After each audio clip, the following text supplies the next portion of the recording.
Alors, bonjour, chers collègues. Bonjour, chers invités. Nous reprenons nos travaux dans le cadre des consultations particulières et des auditions publiques sur le document intitulé « Document de consultation sur la réglementation du prix de vente au public des livres neufs imprimés et numériques ». Alors, nous entamons nos travaux cet après-midi en recevant l'Association des libraires du Québec. Monsieur Serge Poulain, vous en êtes le président. Oui. Je présume que c'est vous qui allez faire la présentation. Oui. En collaboration avec vos collègues, que vous aurez le plaisir de nous présenter. Oui. Vous bénéficiez de 10 minutes pour nous faire part de vos grandes lignes, de vos réflexions. Par la suite, vous aurez un échange, vos collègues et vous, avec mes collègues ici de l'Assemblée nationale. Ça vous va? Oui. La parole est à vous. Alors, je vous présente Catherine Fafard, directrice générale de l'Association des libraires du Québec. Madame Jeanne Lemire, libraire, ainsi que Monsieur Robert Leroux, libraire et membre du conseil administratif de l'association. Alors, Madame la Présidente, Monsieur le ministre, Mesdames et Messieurs les élus, je vous remercie d'abord de nous permettre de nous exprimer sur la question. L'Association des libraires du Québec, créée en 1969, regroupe 110 librairies indépendantes au Québec et 10 librairies francophones indépendantes hors Québec. Nous représentons 76 % des librairies indépendantes agréées. Intervenant majeur dans l'industrie du livre, notre mission est de contribuer au développement professionnel des libraires et à l'essor économique de la librairie comme lieu essentiel de diffusion de la culture. D'entrée de jeu, rappelons la position de notre organisme sur la question du prix réglementé. L'Association des libraires, tout comme les 6 autres grandes associations du milieu du livre, représentant les auteurs, les éditeurs, les distributeurs et les bibliothèques publiques, propose une réglementation visant les grandes surfaces, les chaînes, les librairies indépendantes, ainsi que les autres points de vente, y compris sur Internet. Elle consisterait à permettre un rabais pouvant aller jusqu'à 10 % sur les nouvelles publications dans les 9 mois suivant leur parution. Une règle parmi les moins contraignantes chez les pays qui en ont adopté une. Après cette période, il sera permis d'offrir toutes sortes de rabais. Nous sommes convaincus qu'une telle réglementation contribuera à favoriser le maintien et le développement d'un réseau de librairies, assurant ainsi l'accès aux livres, le maintien de la diversité de l'offre, particulièrement la promotion de nos auteurs d'ici, ainsi que la préservation de l'expertise des libraires qui consiste à être un important conseiller du lecteur. Dans le but de protéger la culture québécoise, de préserver la diversité, de soutenir nos auteurs et de préserver la concurrence, il est urgent d'agir pour protéger le réseau de librairies indépendantes qui y participent grandement. La librairie est un pôle culturel indispensable qui a besoin d'un coup de pouce de l'État. D'autres mesures en faveur des librairies pourraient être envisagées, mais prises isolément à la réglementation, elles ne sauraient venir à bout des défis actuels. Tant et aussi longtemps que les libraires devront concurrencer les rabais offerts en grande surface et en ligne, tels que pratiqués actuellement, elles ne se battront pas à armes égales. Les libraires font du livre leur activité principale, voire souvent l'unique, et ne font pas du livre leur produit d'appel. Les librairies font preuve d'ingéniosité et de créativité pour parvenir à toucher leurs clients en leur offrant une expérience en magasin et un service conseil hors pair. Néanmoins, le consommateur viendra voir parfois et achètera ailleurs. Depuis plus de 10 ans, le réseau de librairies constate une érosion de sa clientèle de best-sellers vers les grandes surfaces et les chaînes, ces dernières ayant ouvert des succursales. La première conséquence de cela est l'impact négatif sur la rentabilité de la librairie. Cette mécanique a été très bien présentée dans une étude commandée par l'ALQ au consultant Michel Lassalle et est disponible sur le site de l'association ainsi que résumée dans notre mémoire. Déplacement des ventes les plus rentables vers les grandes surfaces, diminution du bénéfice brut, compression du fonds de roulement requis pour supporter la vente des titres ayant des cycles de vente plus lents.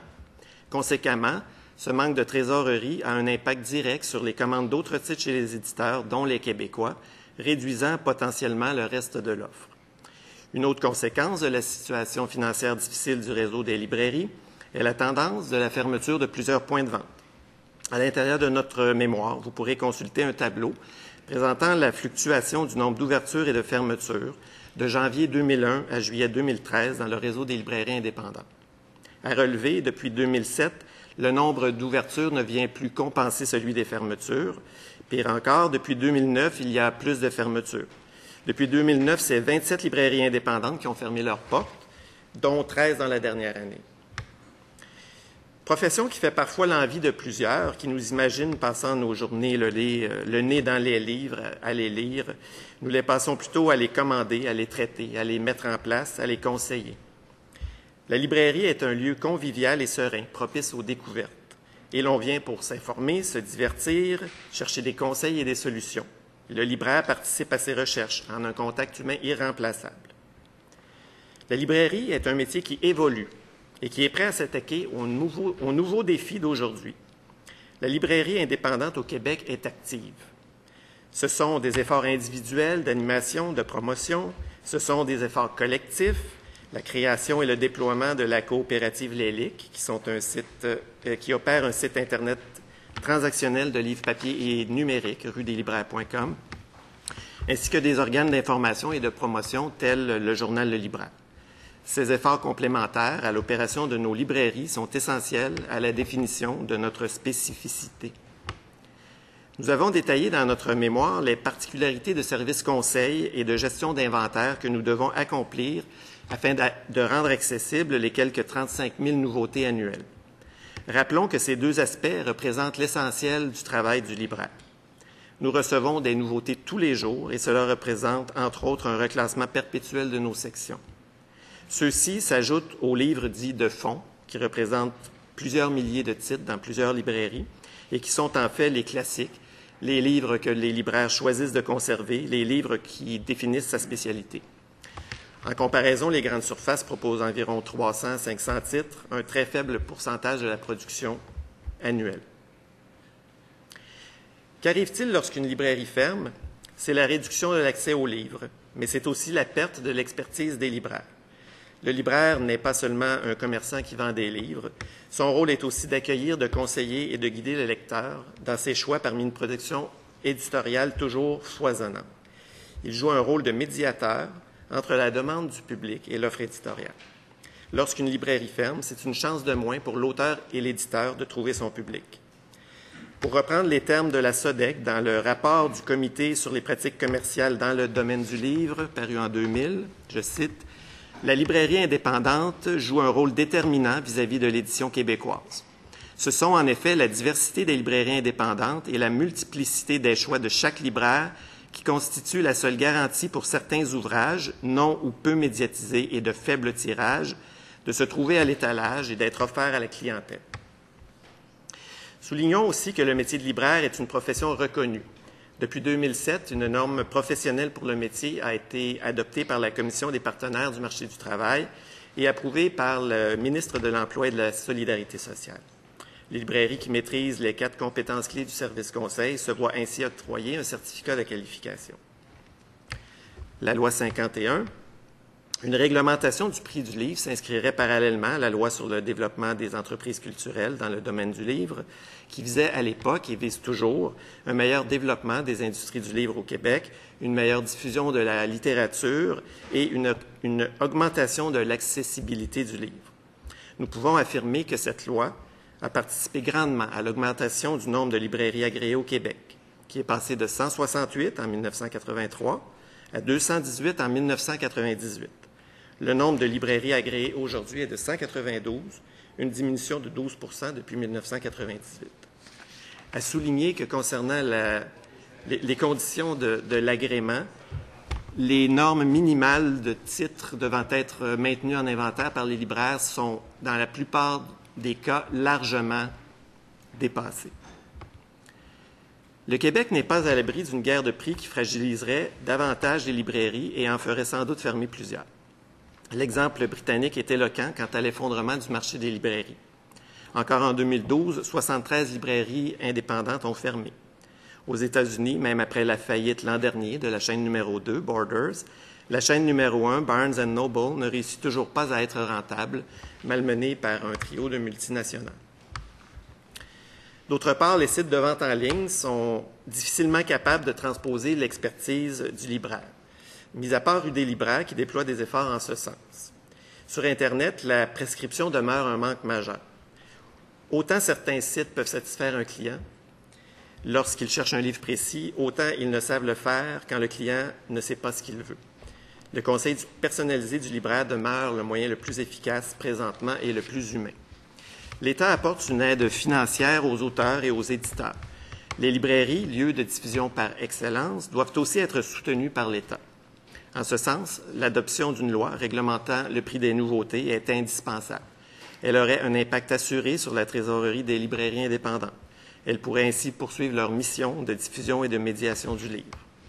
Le livre n'est pas un produit comme les autres, il n'est pas que simple marchandise commerciale. En ce sens, il est essentiel d'adopter cette réglementation qui le protégera et le mettra en valeur. Nous avons la conviction qu'il est essentiel d'instaurer cette réglementation sur le prix des livres papier et numériques. Si les acteurs du milieu du livre réunis sous nos livres à juste prix s'accordent dans ce que nous pourrions appeler un consensus historique, il ne manque à notre avis que la volonté politique pour mener à terme ce projet. Merci. On va justement donner la parole aux politiques. Merci de votre présentation, cher monsieur. Alors, la parole va maintenant du côté ministériel.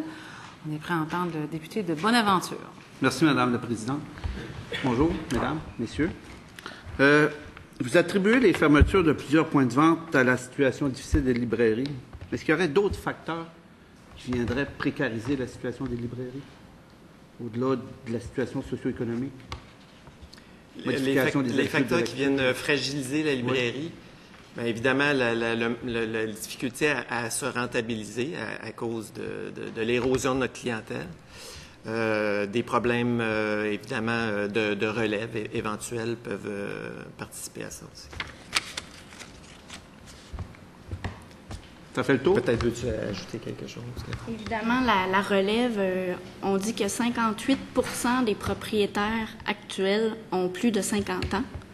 Et sauf qu'en parlant de la relève, il faut faire le lien aussi avec cette rentabilité-là qui n'est pas au rendez-vous. Pourquoi les gens qui sont prêts à partir à la retraite ne trouvent-ils pas des gens pour reprendre leur commerce?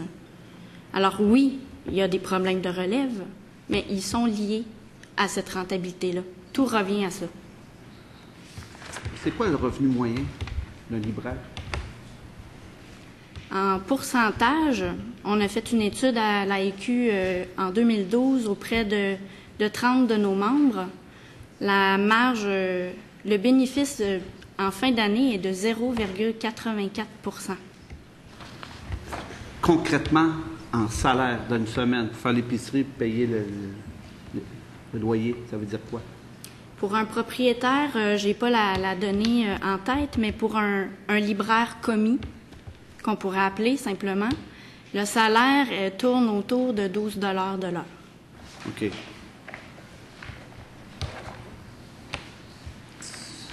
Merci beaucoup. Je vais passer la parole à mon collègue. Monsieur le député de Saint-Hyacinthe. Merci, Madame la Présidente. Alors, bonjour, Mesdames, Messieurs.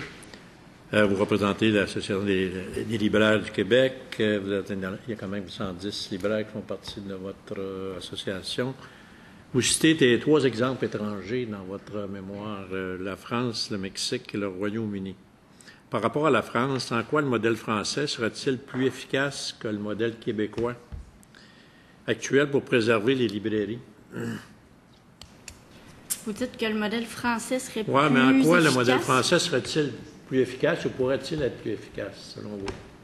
En fait, ce qu'il faut, nous, ce qu'on trouve important de préciser par rapport au modèle français, c'est que si nous, on leur envie la réglementation du prix, eux, en contrepartie, nous envient la loi 51 parce qu'ils n'ont pas l'équivalent pour leur assurer les ventes aux collectivités, bibliothèques et écoles. Donc, et la loi française, c'est 5 % de rabais maximum et c'est sur une période environ de 24 mois. Il y a des conditions liées au nombre de mois pendant lesquels le livre n'a pas été remis en étalage, là, mais règle générale, c'est 24 mois. OK, merci. Dans le cas du Mexique, la loi n'est entrée en vigueur qu'en 2008. Alors, on voulait savoir si vous avez... Est-ce qu'on a procédé à une réévaluation des effets de cette loi-là sur le livre au Mexique? On sait que le nombre de librairies est resté stable, ce qui est une bonne nouvelle. On espérait en avoir tout autant pour ici, pour le Québec. Mais pour les autres données, malheureusement, il n'y a pas d'études, en tout cas à ma connaissance, qui existent. OK. Et puis, au Royaume-Uni, vous rappelez la fermeture de nombreux points de vente au cours des récentes années et vous faites le lien avec l'abolition du prix unique en 1995. Est-ce la seule raison? Puis sur quoi vous basez-vous pour affirmer que c'est le prix unique du livre, l'abolition du prix unique du livre qui a fait que ces librairies-là ont fermé? En fait, nous ne sommes pas des économistes, précisons-le d'entrée de jeu. On s'est quand même bien équipé d'études et on a lu les études aussi à l'international. Le docteur Franz Fischwick est une sommité dans son domaine et il a analysé le cas du Royaume-Uni.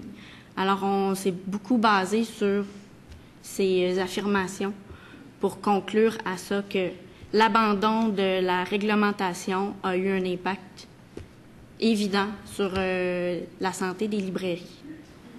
OK, merci. Monsieur le ministre. Monsieur le ministre. Merci, Madame la Présidente. Bonjour. Bonjour. Soyez les bienvenus et merci pour votre contribution. Monsieur Maquet, qui vous a précédé ici, dans son mémoire, disait que contrairement à la thèse alarmiste de Monsieur Fischwick, qu'au contraire, le livre se portait plutôt bien en Grande-Bretagne. Je ne sais pas si vous étiez dans la salle au moment où qu'est-ce que vous pensez de cela? En fait, la nuance majeure à apporter là-dessus, c'est que la Grande-Bretagne, c'est un marché anglophone qui produit énormément de livres pour l'ensemble des autres territoires de la planète. Donc, la production est immense, est en augmentation due à ça. C'est qu'il touche à plusieurs pays avec la production anglophone qu'ils produisent. Mm-hmm. Mais quand on parle quand M. Fischwick parle de l'affaissement des librairies traditionnelles, de votre perspective de la compréhension de l'enjeu, là-bas en Grande-Bretagne, qu'est-ce que vous en comprenez? J'en comprends que, pour le nommer, Amazon a été un joueur majeur qui a changé les règles du jeu et qui a lancé une guerre de prix qui a tué la plupart des librairies indépendantes. Je pose une question. On ne peut pas éviter les projections théoriques dans cet exercice de consultation. Comment voyez-vous l'évolution des librairies au cours des 5 prochaines années en tenant compte de la place que prend de plus en plus le numérique, les lois du marché et les nouveaux comportements des clientèles?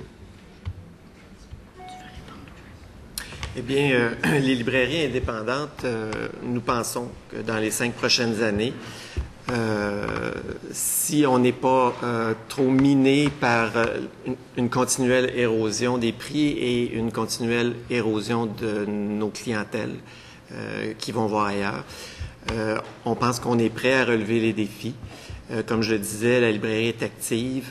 On a fait des pas dans le numérique collectivement, comme ça a été souligné plus tôt. Effectivement, en tant qu'indépendant, chacun dans notre coin, c'est très difficile de s'investir dans ces technologies-là. Donc, collectivement, les plateformes pour accéder au public existent déjà et on travaille à les perfectionner. On entend faire évidemment un effort de promotion substantiel. On a des idées. Le monde du livre au Québec n'est pas abattu. Nous sommes inquiets. Plusieurs sont sur la corde raide, mais beaucoup ont envie de continuer. OK. Donc, on peut considérer que vous n'êtes pas resté les bras croisés en voyant ce déluge venu d'ailleurs, parce qu'on a observé le phénomène ailleurs, et vous l'aviez, enfin, certains de vos collègues l'ont exprimé ici. Vous avez pris les devants pour pas et à l'aune de ce qui se passe récemment, ce qui s'est passé récemment avec certaines fermetures au Québec, vous n'êtes pas resté les bras croisés, vous êtes en train de vous organiser, mais ce qu'il vous faut, c'est ce coup de pouce pour vous permettre de passer la transition. Est-ce que je me trompe? On voit ça comme ça, effectivement. On voit des promesses de réussite. On pense qu'on est capable de mieux approcher nos publics, de développer des nouvelles clientèles à travers les plateformes numériques, mais même à travers nos actions quotidiennes dans nos librairies traditionnelles. On pense qu'il y a encore de l'avenir pour le livre papier et qu'avec les nouvelles techniques de gestion et de marketing moderne qu'on peut apprendre à mieux maîtriser, on sera en mesure de participer à un développement de la lecture. OK. Alors, pour l'épreuve du passage à l'autre phase lumineuse, considérant que celle-ci est plutôt sombre, est-ce que c'est urgent et indispensable de légiférer pour imposer un prix plancher pour le livre neuf numérique et physique? On voit l'urgence à l'aune des résultats qui s'accumulent présentement. Depuis quelques années, ces questions-là étaient adressées et peut-être qu'on pouvait penser, bon, OK, c'est pas pour cette année encore, mais maintenant, on peut dire que oui, c'est pour cette année parce que plusieurs d'entre nous ont de la difficulté, plusieurs sont tombés au combat. Donc, je pense que c'est un témoin de l'urgence actuelle de la situation. Alors, ceux qui se portent, parce que ce ne sont pas toutes les librairies indépendantes qui sont au bord du précipice, celles qui se tiennent encore sur leurs jambes, quelles sont les mesures qu'ils ont entreprises pour passer au travers de la crise? Il y a des modèles de référence ici à Québec ou même à Montréal. Est-ce que vous pouvez nous en parler? D'abord, ce qui est important, c'est qu'il faut qu'il y ait des libraires qui soient compétents. Compétents dans la présentation des livres, des bons libraires conseils. Il faut aussi que dans une librairie, il y ait un bon gestionnaire. La librairie, c'est le médiateur, je vous dirais, en bout de ligne face aux livres. Alors, il faut développer des façons pour que les gens aient le goût de connaître les livres, de les acheter et de les lire. Alors, la promotion occupe une place primordiale. Et quand c'est possible dans nos librairies, par exemple, d'organiser des rencontres d'auteurs, d'organiser des débats sur des sujets d'actualité, c'est certain que ce sont des éléments qui aident à maintenir nos librairies debout. OK. Il me reste combien de temps? 4 minutes. 4 minutes, OK, parfait, merci. Je reviens sur votre mémoire, à la page 12, tout en haut. Vous dites d'ailleurs, le marché scolaire doté d'un nouveau budget d'acquisition pour le livre numérique échappe présentement aux librairies faute d'encadrement. Est-ce que le marché scolaire est un problème, entre guillemets, potentiel? Bien, vous avez entendu plutôt des intervenants des bibliothécaires qui disaient acheter les livres numériques dans le respect de la loi 51. Ce n'est pas le cas des écoles. Et comme ce n'est pas encadré par la loi présentement, ces achats-là, ils achètent où ils veulent et de la manière qu'ils veulent. Et encore pire, ils font l'utilisation de l'œuvre comme ça leur plaît. J'ai entendu des histoires d'horreur. Je vous en rapporte une. Il y a un professeur qui a fait l'acquisition d'un exemplaire d'un roman jeunesse québécois, a fait la numérisation des pages qu'elle a projetées sur le tableau blanc de la classe. Et tous les élèves devaient lire en même temps au tableau. Quand toute la classe avait terminé la lecture, ils tournaient la page collectivement. Alors, est-ce que c'est comme ça qu'on veut enseigner la lecture à l'école? OK. Sur ce, à combien peut-on estimer les pertes par rapport à l'acquisition du numérique par le milieu scolaire? Est-ce que vous avez une idée là-dessus, pardon? Je ne saurais dire. Je sais, Je sais, par exemple, que le budget va aller en augmentant dans les prochaines années, donc ça va être important de regarder ça de près. Mais je saurais dire quelle partie du budget échappe présentement. Bien. Merci. Merci, Madame la Présidente. C'est complet du côté ministériel. Bien. Madame la députée de la Porte. Merci, Madame la Présidente, Mesdames, Messieurs. J'ai aimé énormément, Madame, je m'excuse, j'ai pas votre nom, là, Lemire. Madame Lemire, j'ai aimé énormément ce que vous venez de dire quand vous avez parlé que dans les librairies, ça prenait les bons gestionnaires, des libraires de qualité, parce que je pense qu'on parle d'une entreprise, là, et on parle pas nécessairement d'un lieu de culture. Alors, on est rendu, il faut penser entreprise. J'ai entendu dans votre mémoire, Monsieur le Président, vous avez parlé de fermeture de librairies et que dans la dernière année, il y en avait 13 qui ont fermé leurs portes. Madame Fafard, vous avez mentionné, vous, que c'était la cause. Bien sûr, il y avait la rentabilité, il y avait la relève et il y a aussi l'érosion de la clientèle. D'après vous, à quoi attribuez-vous les fermetures en France depuis 2003, seulement que dans le quartier latin de Paris, ils ont fermé 53 bibliothèques, c'est-à-dire librairies, pardon. Et ils ont la réglementation du prix. Rappelons qu'ils n'ont pas la loi 51 pour les bibliothèques. Et je crois que la crise économique a encore plus touché l'Europe qu'elle n'a touché le Canada et le Québec. J'ai l'impression... Puis les problèmes de relève sont pas uniques à ici, sont partout. Les libraires français vivent les mêmes cas, les mêmes problématiques que nous. Ils tiennent des rencontres annuelles qui regroupent 500 libraires annuellement et les mêmes problématiques qui s'y reviennent. La relève, les baux aussi qui sont en augmentation. À Paris, j'imagine quand dans cet arrondissement-là, les loyers doivent être hallucinants. Moi, c'est l'idée que je me fais de ça. OK, et c'est très bien. Alors, à ce moment-là, et eux, ils ont la réglementation du prix. Oui. Alors, qu'est-ce que ça viendrait changer ici, aux fermetures, avec les raisons que vous venez de me donner? Bien, nous, on croit que la réglementation seule pourra pas éliminer tous les problèmes. Mais, dans le cas contraire aussi, des mesures pour aider les librairies, pour l'aide à la relève, l'aide pour le maintien d'employés qualifiés, sans la réglementation, ne serait pas non plus suffisant. Tant et aussi longtemps que le libraire de quartier va se battre contre des rabais de 25 à 30 de l'autre côté de la rue, il ne se battra pas à armes égales. Les gens vont venir voir les livres, recevoir le conseil hors pair du libraire.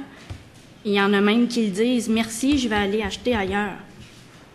Alors, il faut réglementer pour d'abord régler ce problème-là et, en parallèle, aider les libraires pour la relève, pour le maintien d'employés qualifiés, entre autres.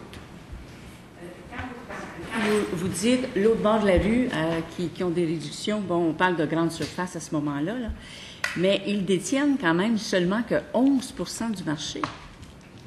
Oui, vous avez raison, 11 mais la rentabilité des libraires passe par la vente de best-sellers. C'est ça qui leur fait, au bout de l'année, qu'ils sont rentables parce que c'est tout de suite dans leur trésorerie. Et il y a de plus en plus de clients qui quittent les librairies indépendantes pour aller chercher le rabais. Donc, même si c'est 11 est-ce qu'on est en train de le perdre graduellement aussi davantage? Mais la personne, on est d'accord tous les deux, la personne qui va acheter un livre dans une grande surface ne cherchait pas une œuvre extraordinaire. Normalement. C'est subjectif. La personne qui va dans une grande surface va chercher le best-seller, mais le best-seller n'est pas juste populaire, il y a des best-sellers qui ont aussi une valeur. Mais ce qui devient important pour nous, la réglementation, ça contribue, je vous dirais, à assainir le climat. Moi, vous savez, me faire dire devant mes employés, je vais être très concrète, que je suis voleuse parce que mon livre est plus cher, c'est assez frustrant, merci. Parce que moi, je ne vends pas plus cher, mon livre. Je le vends le prix que l'éditeur a fixé. Puis pourquoi que ce prix-là est juste pour l'éditeur, puis quand ça arrive en librairie, il faut que le prix tombe. C'est pas normal. Si on veut avoir des libraires qualifiés, si on veut avoir une gestion saine, si on veut avoir des activités de promotion, il faut qu'on maintienne notre prix. Autrement, on meurt à petit feu. Et c'est ça qu'il faut assainir ce climat-là. Que le livre, plus le livre est partout, mieux c'est. Il faut qu'il soit vu, il faut que les gens le prennent en main, il faut qu'il ait le goût de lire. Mais il faut que ce soit équitable. C'est pas pour rien qu'on dit qu'il faut un juste prix pour les livres. Est-ce que vous avez parlé de l'éditeur, puis j'aime ça, parce que l'éditeur, c'est lui qui décide le prix. Est-ce que c'est correct que ce soit lui qui décide du prix? Est-ce qu'il ne devrait pas avoir, je pense tout haut, là, est-ce qu'il ne pourrait pas avoir une régie qui va faire en sorte que le livre va être coté tel prix? Parce que là, c'est l'éditeur qui va décider comme bon lui semble du prix? Nécessairement comme bon lui semble. Moi, je crois que l'éditeur a des normes à respecter, il y a des barèmes à respecter, et il y a toutes sortes d'éléments aussi qui entrent en ligne de compte dans la fixation d'un prix du livre. Que ce soit une traduction, que ce soit un livre québécois, il y a des normes à respecter. Et selon moi, les prix ne sont pas si gonflés que ça. Je peux pas croire ça. OK. Madame Fafard, je vous ai cité hier. Hein? Oui, hein? J'y ai pensé, vous m'entendiez. Je vous ai cité quand vous avez dit, bon, ça passe ou ça casse, et vous parliez d'une rentabilité de l'ordre de 1%, et vous disiez à ce moment-là que vous étiez même généreuse quand vous disiez 1%, c'est ça? Et que même un 0,2%, ça serait très bien ça aiderait les librairies. Moi, là, j'aimerais tellement que vous me donniez un exemple des chiffres. Qu'est-ce que ça veut dire pour une librairie 0,2%? Moi, dans ma tête, c'est pas grand-chose. Alors, est-ce que ça va empêcher une librairie de fermer ses portes? Et je veux vous entendre là-dessus parce que personne m'a donné à date des chiffres.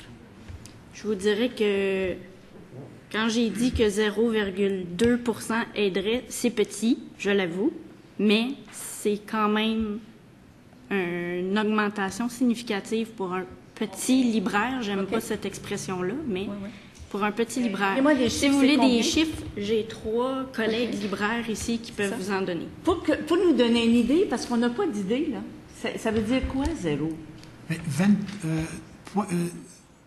2 dixièmes de 1%, ça augmente la marge bénéficiaire nette de 25%.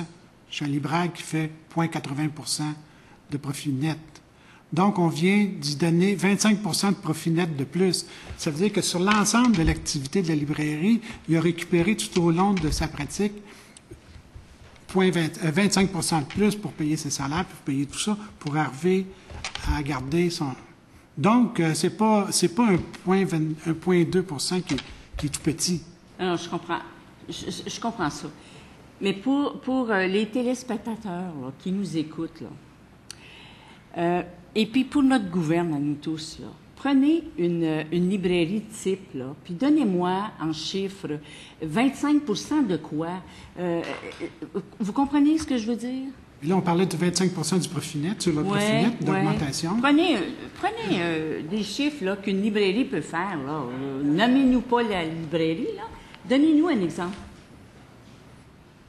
La question nous arrive comme ça. J'aurais pu faire l'exercice, l'avoir su, j'aurais fait l'exercice avec mes propres chiffres. Okay. Mais là, je ne peux pas vous faire ça comme ça. OK. Donc, vous avez pas ces chiffres. OK. Oui. Mais disons que dans l'étude qu'on a fait faire par Michel Lassalle sur les ventes moyennes de 30 librairies, je ne sais pas si tu as le tableau, Catherine, je pense que la vente moyenne est évaluée à autour de 1 million de dollars. 1 million? Si je ne me trompe.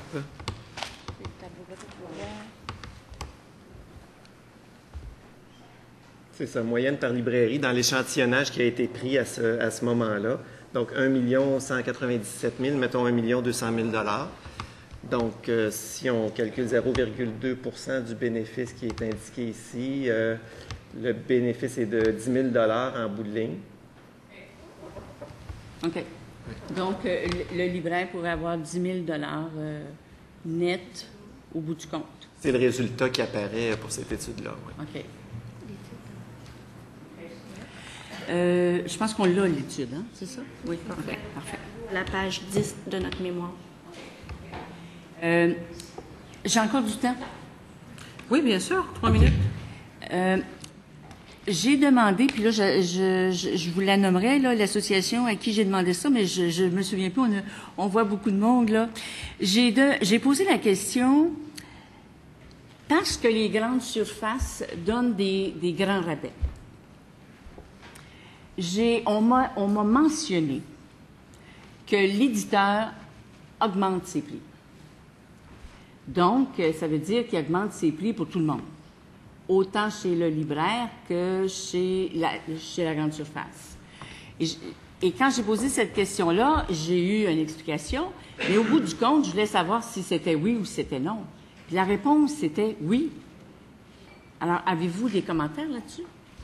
Bien, vous avez entendu hier une chaîne de librairie s'exprimer, un peu aussi à propos des prix des livres. Ils demandent, entre autres, d'avoir des remises supplémentaires, jugeant que celle qu'ils reçoivent présentement est insuffisante.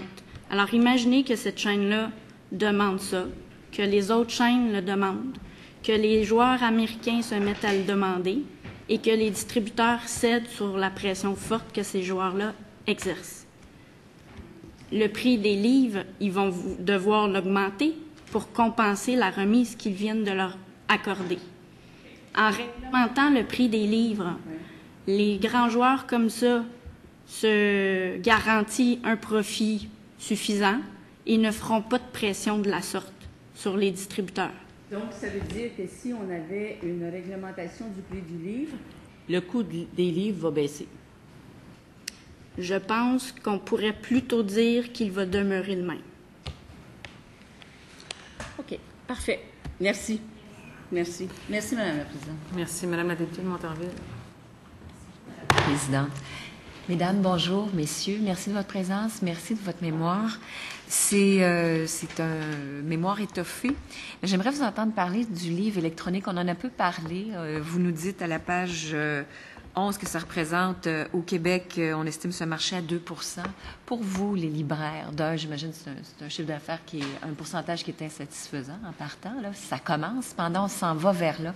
Alors moi, j'aimerais savoir, dans le but de préserver les librairies indépendantes, de quoi ces librairies auraient besoin? Que faut-il faire? Quelles seraient des pistes de solutions pour augmenter ce pourcentage de vente? Parce qu'on sait, on n'arrête pas le progrès, qu'il y a une mutation dans l'industrie. On s'en va vers ça. Qu'est-ce que vous avez besoin pour augmenter le pourcentage de vente de livres électroniques chez vous? On a marqué 2 % dans notre mémoire. On a entendu ces jours-ci que c'était rendu à 3 voire 4 %. Oui, j'ai entendu 4 hier. Pour ce qui est des libraires indépendants, ils se sont fabriqué un portail de vente qui est très, très bien, ruedeslibraires.com, qui est, par contre, et très malheureusement, méconnu. Alors, pour répondre clairement à votre question, que devrait-on faire pour aider les libraires à percer le numérique? Aidons-les à faire connaître leur site, la présence des indépendants dans ce domaine-là. Rue des libraires est un outil fantastique. N'importe où je sois, je peux encore choisir mon libraire préféré et lui accorder ma vente.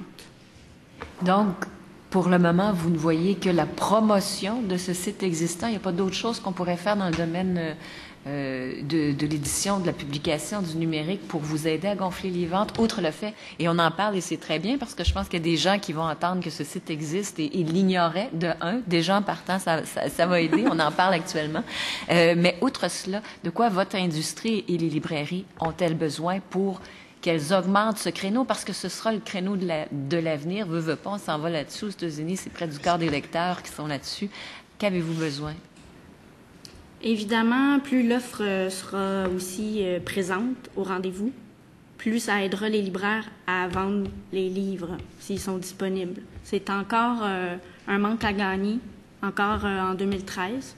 C'est de plus en plus volumineux comme offre, mais c'est encore insuffisant.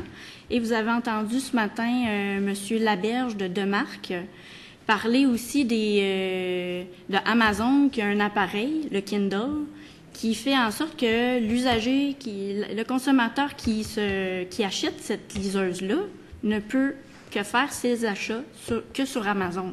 Il ne pourrait pas acheter la liseuse Kindle et acheter sur Rue des Libraires, par exemple. On pourra, comme M. Laberge le disait, on ne pourra pas contrecarrer ça, fort probablement, mais c'est quand même quelque chose qui est dommage. Parce que là, on est en train de faire de la promotion de ces liseuses-là, puis les libraires vont perdre probablement une part de marché à cause de ça. Et du point de vue législatif, que demandez-vous? Où voulez-vous insérer justement le fait de protéger l'œuvre électronique et puis la vente d'œuvres électroniques pour les libraires? Évidemment, pour nous, le prix réglementé doit s'appliquer de même manière sur le prix sur les livres numériques. Si on ne réglemente pas le numérique, on va dévier le marché vers ces livres-là, dans le fond.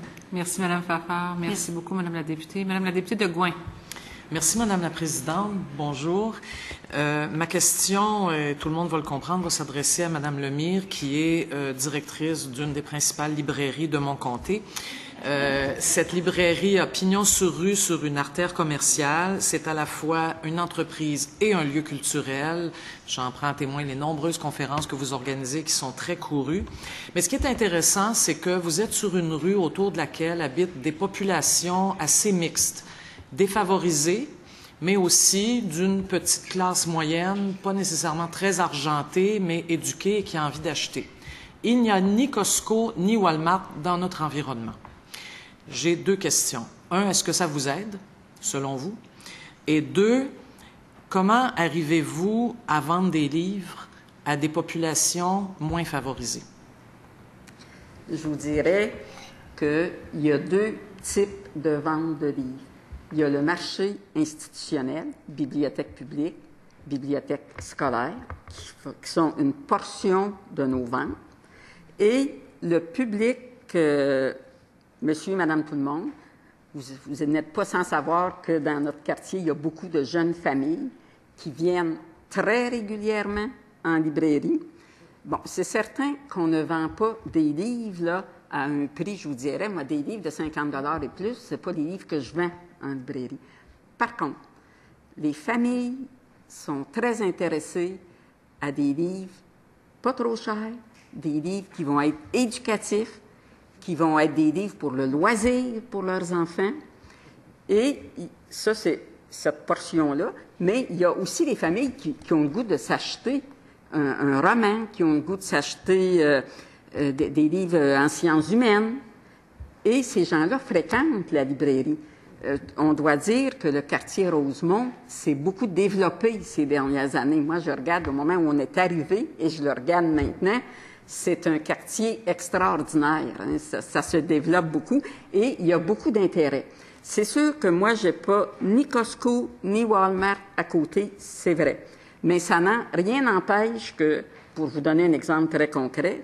Madame, votre temps est déjà écoulé. Okay. J'ai quelqu'un, par exemple, qui est venu chez nous, il a acheté un livre, il l'a vu moins cher chez Costco, il est venu me reporter le livre, il a dit, écoutez, là, vous le vendez bien trop cher. Merci beaucoup, Madame. Ce sera votre mot de la fin. Merci à vous quatre de vous être présentés chez nous cet après-midi. Je suspends les travaux quelques instants, le temps d'accueillir la Fondation pour l'alphabétisation.